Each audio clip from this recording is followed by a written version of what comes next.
ইলিয়াস তো নামাজই পড়ে না। একজন নামাজি মানুষ কখনো কারো বিরুদ্ধে গীবত করতে, আমি কি গীবত করছি? আমি গঠনমূলক সমালোচনা করছি। কিন্তু এরা গঠনমূলক সমালোচনা করেন, এরা ডাইরেক্ট একটা মানুষকে গালি দেয়। এই যে পিনাকি যেভাবে গালি দেয়, যে স্টাইলে গালি দেয়, এটা কোনো ভদ্র সভ্য সমাজ অ্যালাউ করে না। তাহলে তারা এই গালিগুলো কেন দেয়? কারণ আমাদেরকে তারা গালি শিখায়।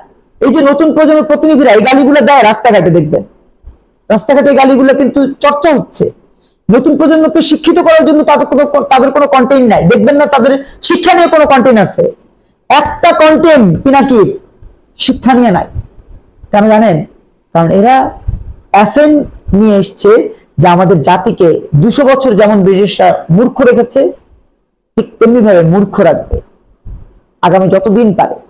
যে কারণে মাদ্রাসা বানানোর পক্ষে তারা কথা বলে, কওমি মাদ্রাসার পক্ষে তারা কথা বলে, মহিলা মাদ্রাসার পক্ষে কথা বলে, কিন্তু সুশিক্ষার কথা তারা বলে না। কারণ সুশিক্ষায় শিক্ষিত হলেই তো পিনাকিদের এই কন্টেন্ট, এই ফালতু গালাগালি কেউ শুনবে না, দেখবে না। এই কারণে তারা কখনোই আমাদের নতুন প্রজন্মকে শিক্ষার রাস্তায় হাঁটতে দিতে চায় না। আজকে দেখুন হাসনাতটা কিন্তু সুশিক্ষায় শিক্ষিত না, সার্জিসরা সুশিক্ষায় শিক্ষিত না, নাইদরা সুশিক্ষায় শিক্ষিত না। যদি সুশিক্ষায় শিক্ষিত হতো একটা চ্যানেলে ইন্টারভিউ দিতে, যে একটা ইংলিশ ইন্টারভিউ দিতে পারে না, অথচ তথ্য ও সম্প্রচার উপদেষ্টা ছিল।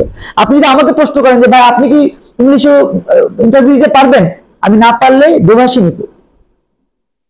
সেটা আমার শিক্ষার যে কাঠামোগত জায়গা, আমি তো ঢাকা ইউনিভার্সিটিতে চারুকলায় পড়েছি, আমি তো এত বড় বড় ডায়লগ দিই নাই যে কথা ইংলিশ বলা, কথা ইংলিশকে সামনে নিয়ে আসা, এই কাজগুলো আমি করি নাই। আপনি ইংলিশে কথা বলার অ্যাটিটিউড নেন, কিন্তু ইংলিশে সাক্ষাৎকার দিতে পারেন না, একটা প্রশ্ন করলে প্রশ্ন উত্তর দিতে পারেন না, বলে বাংলা ইংলিশ মিলিয়ে আপনি বক্তব্য দেন। তার মানে আপনারা সুশিক্ষায় শিক্ষিত না। তামিল মিল্লাত থেকে পাশ করে কি আর সুশিক্ষায় শিক্ষিত হওয়া যায়? তামিল মিল্লাত থেকে পাশ করে কি সুশিক্ষায় শিক্ষিত হওয়ার কোনো সুযোগ আছে? বলতে পারেন তামিল মিল্লাত থেকে যে পাশ করে তারা সুশিক্ষায় শিক্ষিত না। সুশিক্ষা মানে শুধুই আরবি না, শুধুই কোরআন না, শুধুই হাদিস না। সুশিক্ষায় শিক্ষিত মানেই আপনি কোরআন হাদিসের আলোকে সামগ্রিক শিক্ষা আপনি অর্জন করবেন। সামগ্রিক শিক্ষা কি? রাসূল সাল্লাল্লাহু আলাইহি ওয়াসাল্লাম এমন একজন মানুষ ছিলেন যিনি নিজেকে তৈরি করেছেন, পাশাপাশি সাহাবীদেরকে তৈরি করেছেন।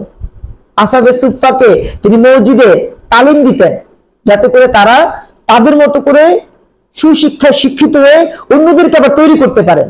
যে কারণে কিন্তু বলা আছে যে যদি শিক্ষা অর্জনের জন্য চীন দেশে যেতে হবে। এখন এটা নিয়ে অনেকে বলে যে এটা দুর্বল হাদিস, হোক দুর্বল হাদিস, কিন্তু চীন দেশে গেলে কি করতে পারবে? আরেকটা ভাষা শিখতে পারবে। আমাদের জ্ঞান তাপস ডক্টর মোহাম্মদ শহীদুল্লাহ কি করেছেন? বহু ভাষাবিদ ছিলেন, সুশিক্ষায় শিক্ষিত। আমি তাকে বলি, ডক্টর মোহাম্মদ শহীদুল্লাহকে বলি, আমি সলিমুল্লাহ খানকে বলি, আমি রুবায়েত ফেরদৌসকে সুশিক্ষায় শিক্ষিত বলি। কেন? আমি আমাদের সরাসরি শিক্ষক আরিফিন সিদ্দিক স্যারকে সুশিক্ষায় শিক্ষিত বলি। কারণ কি? কারণ তাদের মধ্যে ছিল এমন একটা বিষয় যে কোরআন জানতেন, হাদিস জানতেন, ইংলিশ জানতেন, বাংলা জানতেন, উর্দু জানতেন, এবং সে জানার আলোকে আবার জীবনটাকে ওইভাবে গুছিয়েছেন। কই আরিফিন সিদ্দিকের তো 2টা বাড়ি ছিল না, রুবায়েত ফেরদৌসের তো 2টা বাড়ি নাই, একটা ফ্ল্যাটই নাই, সলিমুল্লাহ খানের তো একটা ফ্ল্যাট নাই, জ্ঞান তাপস ডক্টর মোহাম্মদ শহীদুল্লাহ তো 4টা 5টা বাড়ি ছিল না। কেন ছিল না? কেন তাদের আহামরি জীবনযাপন ছিল না? পড়ছেন জীবন?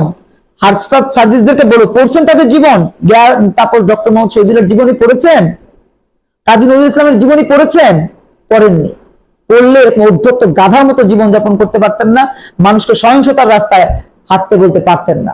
আজকে কথায় কথায় আপনারা যে সহিংসতা ছড়াচ্ছেন, তাতে করে হচ্ছে কি আমরা আলী ইখওয়াতুল মুসলিম থেকে সরে যাচ্ছি।